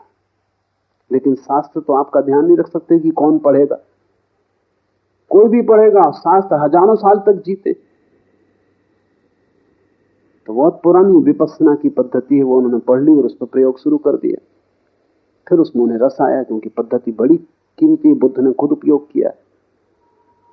लेकिन तुम्हें पता नहीं जब रस आ जाए तो कहां रुकना, क्योंकि रस भी ज्यादा हो जाए तो जहर हो जाता है। तो रस उन्हें इतना आया कि वो 24 घंटे उसे भीतर साधने लगे। जब तुम कोई चीज भीतर 24 घंटे साधोगे, नींद खो जाएगी, क्योंकि भीतर अगर इतना प्रयत्न चलाओगे तो नींद के आने की संभावना नहीं। फिर उन्होंने वर्षों तक ये प्रयोग किया कि जिन तंतुओं से नींद आती वो तंतु टूट गए। तो अब नींद का कोई उपाय नहीं, क्योंकि डॉक्टर भी शांत दे सकता है। अगर तंतु मौजूद हो तो ट्रैंकुलाइजर जाके उन तंतुओं को शिथिल कर देगा और आप सो जाएंगे। लेकिन अगर तंतु ही टूट गए तब डॉक्टर भी क्या करेगा। तो मैंने उनको कहा कि तुम साल भर के लिए सब तरह का ध्यान छोड़ दो। तुमसे जितना आलस्य बन सके आलस्य करो। ध्यान की बात ही मत करना, शास्त्र मत पढ़ना, सोना जितना सो सको, लेटना, विश्राम करना, खूब खाओ, खूब पियो, साल भर के लिए परम संसारी हो जाओ। उन्होंने कहा आपसे ऐसी आशा न थी। आप और ऐसे शब्द कह रहे हैं, भ्रष्ट कर रहे हैं आप। तुम अगर भ्रष्ट समझते हो तो फिर तुम समझो, साल भर ये करो फिर मेरे पास आना। ठीक 3 महीने बाद वो ठीक हो गए। अब उन्हें नई पद्धति देनी पड़ी, और पद्धति को भी सोच के देना जरूरी है कि कितना तुम कर सकोगे, और फिर क्रमशः गति बढ़नी चाहिए, और पूरे चित्त की व्यवस्था का ध्यान रखना जरूरी है। इसलिए शिव कहते हैं गुरु उपाय। तुम खुद अपने उपाय मत बन जाना, अन्यथा तुम बिगाड़ कर लोगे। पहले जीवित पुरुष को खोजना कठिनाई है, क्योंकि किसी जीवित पुरुष को गुरु मानने में बड़ी बेचैनी, अहंकार को चोट लगती। इसलिए शास्त्रों में लोग ज्यादा रस लेते हैं, क्योंकि शास्त्र से कोई अहंकार को चोट नहीं लगती। शास्त्र को उठा के फेंक दो तो भी शास्त्र कुछ नहीं कर सकता। जहां रखो संभाल के वहां रखा रहता है, कुछ नहीं कर सकता। तुम गुरु के साथ ऐसा व्यवहार नहीं कर सकते, तुम्हारे अहंकार को वहां छूटना पड़ेगा। वहां तुम्हें झुकना पड़ेगा। शास्त्र के सामने भी तुम झुकते हो तो वो तुम्हारी मौज है, मालिक तुम ही रहते हो। जब दिल आए बदल दो, और शास्त्र कह दो चलो हटो, तो शास्त्र कुछ न कर पाएगा, लेकिन गुरु जीवित है, वहां झुकना पड़ेगा। और जीवित व्यक्ति को बड़ी चोट लगती, इसलिए लोग पहले किताब देखते, जब थक जाते हैं किताबों से तब गुरु को खोजते। और अक्सर ऐसा हो जाता है किताबें उन्हें इतना बिगाड़ देती कि उनकी आंखें ऐसी विकृत हो जाती हैं शब्दों से कि फिर वो गुरु को पहचान ही नहीं पाते। तुम अगर गुरु के पास भी जाते हो तो तुम किताब की पहचान लेके जाते हो। तुमने किताब में पढ़ लिया कि गुरु कैसा होना चाहिए। कोई किताब नहीं बता सकती कि गुरु कैसा होना चाहिए। कोई भी किताब किसी गुरु के संबंध में बता सकती है। अगर कबीर के संबंध में किसी ने किताब लिखी तो वो कबीर के संबंध में बताती है कि कबीर ऐसे गुरु थे, दोबारा कबीर थोड़ी होंगे। जो लक्षण है वो कबीर के हैं, गुरु के नहीं। अगर तुम कबीर पंथी हो और कबीर की किताब से भर गए हो तो तुम वो कबीर के गुरु किसी गुरु में खोजोगे, वो गुरु तुम्हें अब कभी नहीं मिलने वाला, क्योंकि कबीर दोबारा पैदा नहीं होंगे। दिगंबर जैन है, वो जब तक गुरु न मानेगा किसी को, जब तक वो नग्न न खड़ा हो। वो महावीर की मौज थी कि वो नग्न खड़े हुए, वो मेरी मौज नहीं है। अब वो महावीर को खोज रहा है जो अब नहीं है। और बड़े मजे की बात है, जब महावीर थे तब हो सकता है यही आदमी दिक्कत में था, क्योंकि वो नंगे खड़े थे। जब जो उस समय जो किताबें प्रचलित थी उनमें ये लक्षण नहीं था। खुद महावीर के पहले के जो तीर्थंकर हैं वो भी वस्त्रधारी थे। जैन तीर्थंकर भी वस्त्रधारी थे। तो खुद जैन भी महावीर को स्वीकार करने को राजी नहीं था, क्योंकि नंगा खड़ा होना ही बात भी होती है। तब जो शास्त्र था वो कहता था कि गुरु नग्न तो हो गई नहीं, क्योंकि ये तो अशोभन है। तो महावीर को इंकार किया। जब महावीर मर गए और शास्त्र बन गए तब वो महावीर को ढो रहा है। अब अगर पार्श्वनाथ मिल जाए कपड़े पहने हुए, ये आदमी कैसे चल सकता है गुरु की तरह। ध्यान रहे, जो भी शास्त्र है वो किसी एक गुरु के संबंध में कह रहे हैं, और वो गुरु दोबारा नहीं होता। गुरु तो अद्वितीय है, बेजोड़ है। इसलिए तुम्हारी आंखें अगर शास्त्रों से भरी हो तो तुम जीवित गुरु को कभी ना पहचान पाओगे, क्योंकि शास्त्र उसकी खबर दे रहे हैं जो हो चुका और कभी ना होगा। जो लोग महावीर को मानते हैं वो बुद्ध के पास जाएंगे, इंकार कर देंगे, वो कहेंगे होंगे महात्मा होंगे, लेकिन भगवान नहीं, क्योंकि वस्त्र पहने हुए। एक जैन सज्जन है, उन्होंने एक किताब लिखी। भले आदमी है, लेकिन भले होने से कुछ समझ तो होती नहीं। बुरे ना समझ होते हैं, भले भी ना समझ होते। यहाँ ना समझी इतनी गहरी है कि भलेपन से कुछ फर्क नहीं पड़ता। भले आदमी है, इसलिए एक तरह का सद्भाव रखते हैं सभी धर्मों के प्रति। तो उन्होंने एक किताब लिखी, भगवान महावीर और महात्मा बुद्ध। लेखक है, पूना में लोग उन्हें जानते हैं। वही मुझे पहली दफा पूना लेके आए थे। गांधी के पुराने भक्त थे। तो गांधी ने उनको भाव चढ़ा दिया कि सभी एक है, तो किताब लिख दी, लेकिन भीतर तो जैन बुद्धि है।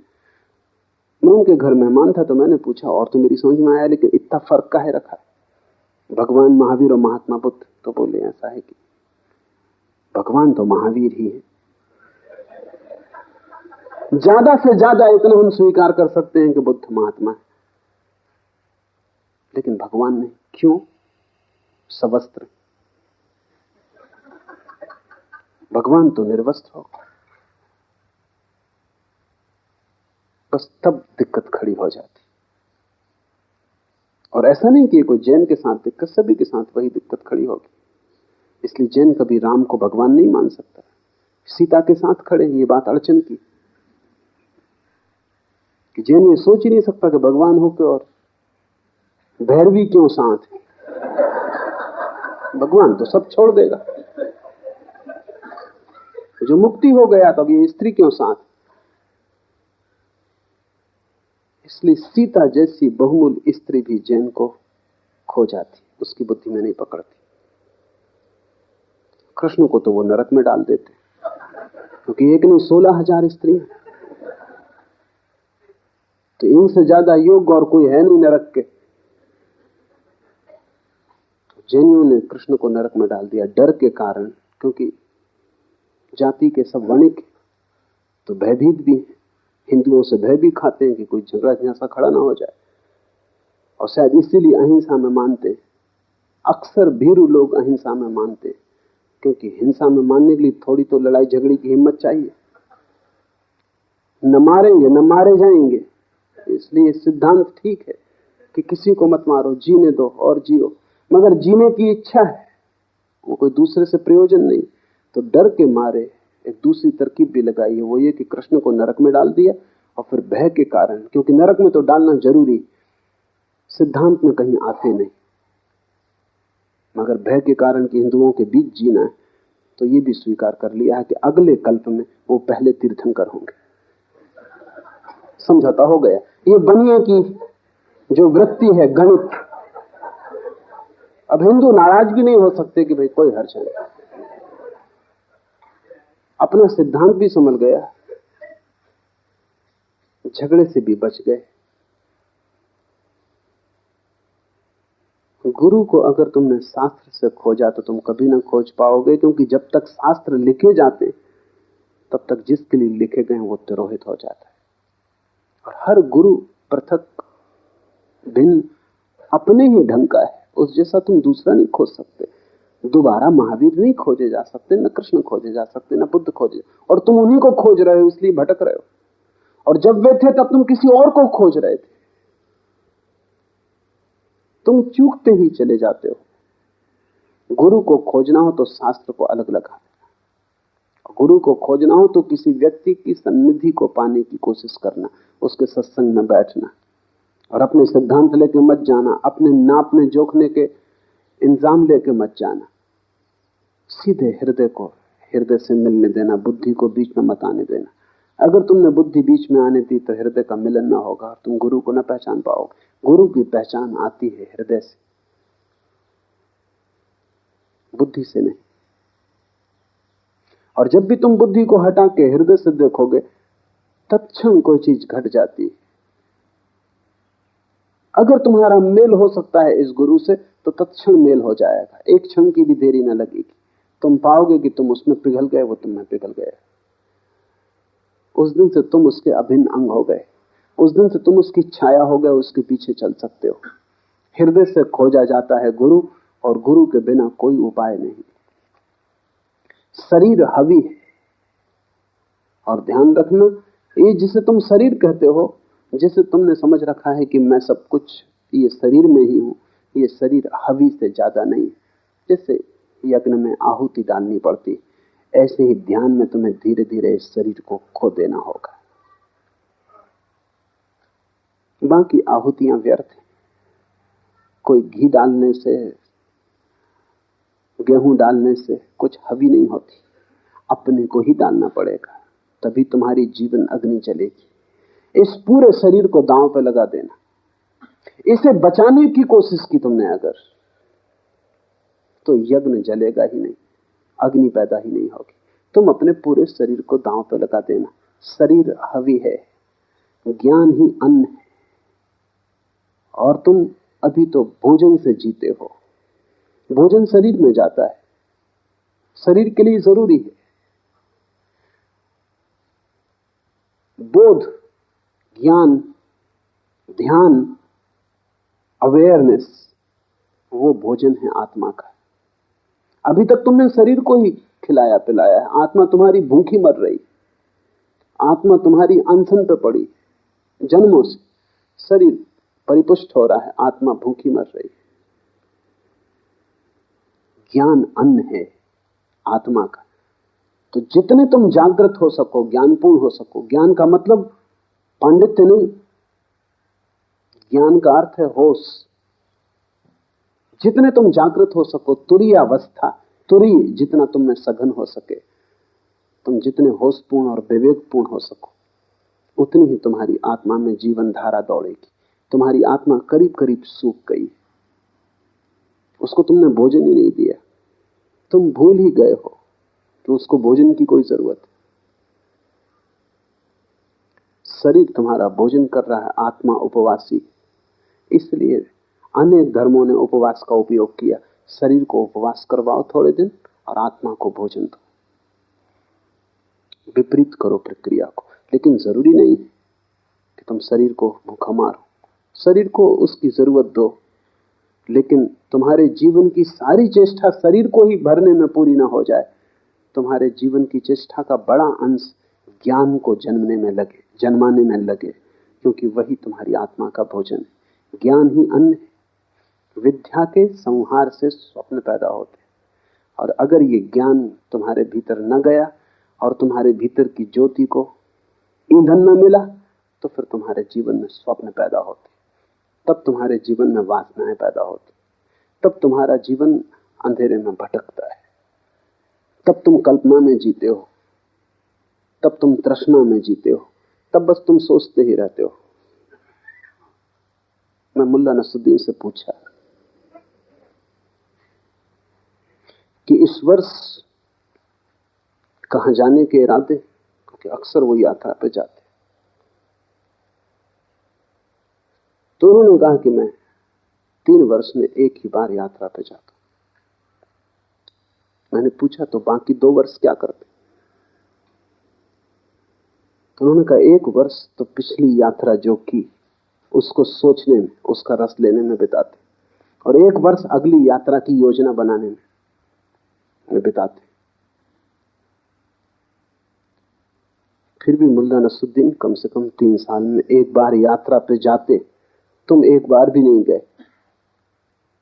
तुम्हारा आधा जीवन अतीत के सोचने में जाता है और आधा भविष्य के सोचने में। यात्रा तो कभी शुरू ही नहीं होती।